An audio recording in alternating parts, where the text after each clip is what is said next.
Kevin, the loss is still fresh, but you kind of have an unknown future coming over the next month. How do you kind of expect that to play out, and when you'll start thinking about it? I mean, we just lost like 30 minutes ago, so I haven't even thought about it. I'm just, embracing my teammates, and just reflecting on the season. I think about that stuff. I don't know when, but we just lost an hour ago, 30 minutes ago, so I don't know. Can't blame KD. They're not quite ready to talk about his future, but he does become an unrestricted free agent this summer. Stephen A., where does he end up? I have no idea. And like I said to you before, I don't particularly care. Let's be clear. The best scenario appears to be him staying right where he is, staying in Oklahoma City, signing a 2-year deal with an opt-out after 1 year, so he can be there 10 full years and be in position to sign for $228 million next summer when he'll be a free agent at the same time that Russell Westbrook would be a free agent. Trusting in Sam Presti, who's proven to be an elite executive as far as I'm concerned. Trusting in Billy Donovan, who's proven to me that he can coach on this level. Trusting in the infrastructure that already exists there, because I challenge anybody to tell me what's wrong with the Oklahoma City Thunder's organization. I had the pleasure of meeting their owner, Clay, last night, Skip. I've seen him on many occasions, but last night was the first time, I ever made an official introduction. But the man cuts the check. He has a lot of faith in his team, and when you look at what they've done in terms of having a future at a franchise, I mean, what's missing? I don't see what's missing. But in the event that Kevin Durant elects to leave, as I reported before the season began, which perturbed him to some degree, L.A. Was an option. He bought a home in Los Angeles. So did LeBron, by the way. So they was talking about the possibility of being a Laker. I know that the Miami Heat, in the event that they can't get LeBron to come back, have their sights set on Kevin Durant. I know that the New York Knicks and Carmelo Anthony in particular have been trying to woo Kevin Durant for quite some time. That could be a possibility. He swears up and down that, according to my sources, no way in hell he's interested in going home to the nation's capital in D.C., but Ernie Grunfeld not only hired his former coach Scott Brooks, who is believed to have a really good relationship with Kevin Durant, but also Ernie Grunfeld and the Washington Wizards, Ted Leonsis and those boys, paid Scott Brooks $7 million a year. So one would believe that it has something to do with his relationship with Kevin Durant and his belief that somehow, some way, that can assist in getting Kevin Durant. He's going to have his pick of the litter. He's one of the top 3 players in the world. He can average 28 in his sleep. His worst season was last year when he only played 27 games, and he still averaged 25 a game. This brother is lethal on a major level. And if you have a point guard who knows how to run a team, then that would make Kevin Durant even more valuable. But as far as I'm concerned, the best situation for him would be staying right where he is in Oklahoma City. Because as far as I'm concerned, they have all the requisite pieces. They've got young guys who are ultra talented, who are all signed. Enes Kanter is signed. Steven Adams, you got to sign him, but that's not this summer. That's next summer. You got Westbrook. He's signed through next season. You've got the pieces in place, but it remains to be seen what Kevin Durant is going to do, and I wish him luck. I hear you. Here's my take. After what I saw last night and what I've heard now for the last 3 years, I believe Kevin Durant will leave this summer from Oklahoma City to points unknown. I have no idea where. This is a guess on my part, though it's an educated guess. I'm going to say this again. Kevin Durant routinely gets frustrated playing with Russell Westbrook. He likes him very much personally. He doesn't love playing with Russell Westbrook.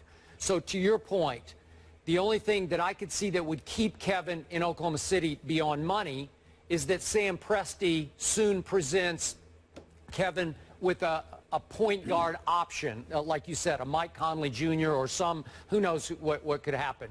But I'm going to remind you, there's an extra new $1 billion of cap room that's going to be spread around this league this summer. So anybody, I was listening to Brian Windhorst on your Mike and Mike show, and Wendy was making the strong point. Hey, anybody who wants Kevin Durant can make room for Kevin Durant. Any team. Don't rule anybody out. So there are a lot of moving pieces here. I don't know, would he want to join forces with a Chris Paul? And you say, well, how could that happen? Well, I could give you options because it's doable if there's desire on all parts. And yet, I'm going to remind you, even though you make the case, obviously, if it's just about dollars and cents, you sign a one-year deal to stay in Oklahoma City, then you recommit after next year, and you max it out. You got the sun and the moon in Oklahoma City. But you also have Russell for one more year, if not 5 more years. So my point to you is, as you pointed out to me earlier in the show, Kevin Durant is approaching his 10th NBA season. He will play next year at age 28, which in NBA years is starting to get up there. He's in the middle of his prime, but he's not at the first of his prime. So I know for a fact Kevin badly wants to win now at any cost. And he makes $300 million reportedly on his Nike deal. So I'm not sure this is going to be all about dollars as much as it's going to be about what makes sense to Kevin. Where can he win the quickest? You might criticize him. A lot of people might criticize him and say, you're running from that. You've got to run here or there to join forces with him or him.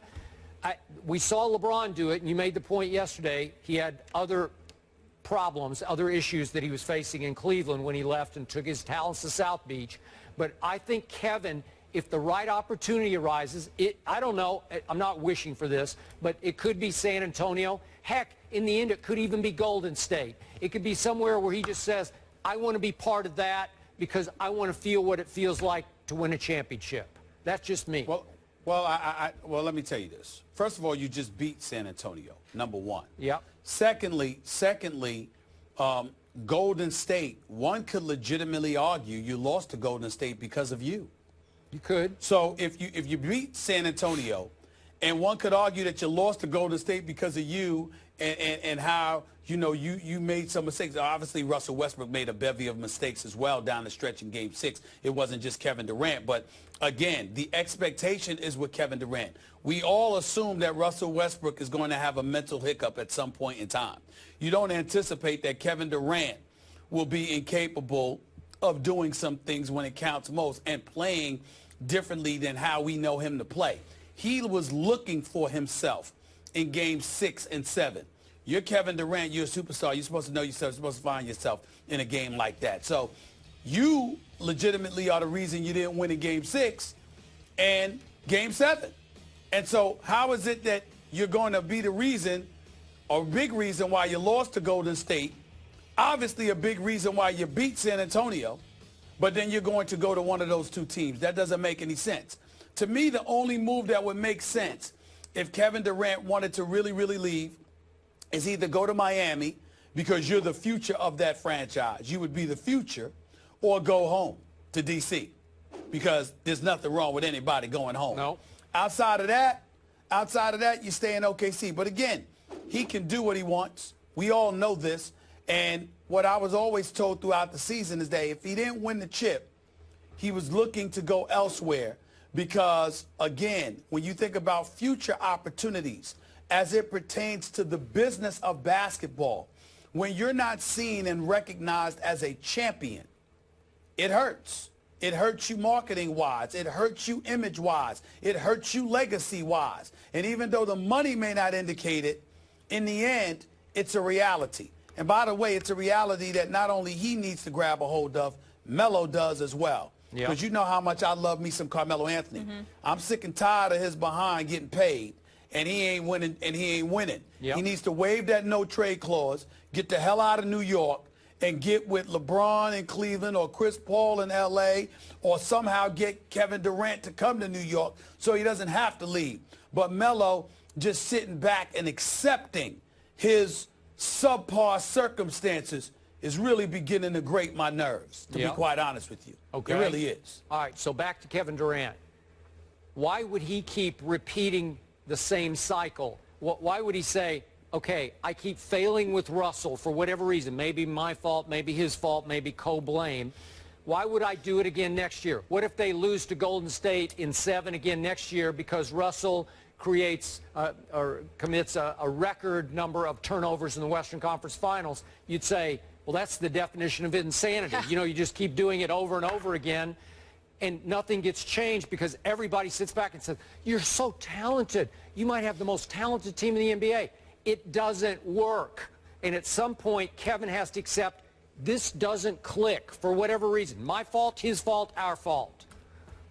You're right, but let's remember that they were up 3-1. They were within 48 minutes of an NBA Finals. Yep. And we certainly weren't talking about Russell Westbrook in that regard prior to, you know, yep. while they were up 3-1. So let's not completely sneeze and dismiss Russell Westbrook. This dude was an league MVP candidate as well. This dude is on another level himself. It's just that when you're talking about the elite, the very, very elite of this game, Kevin Durant's ability can rival anybody's.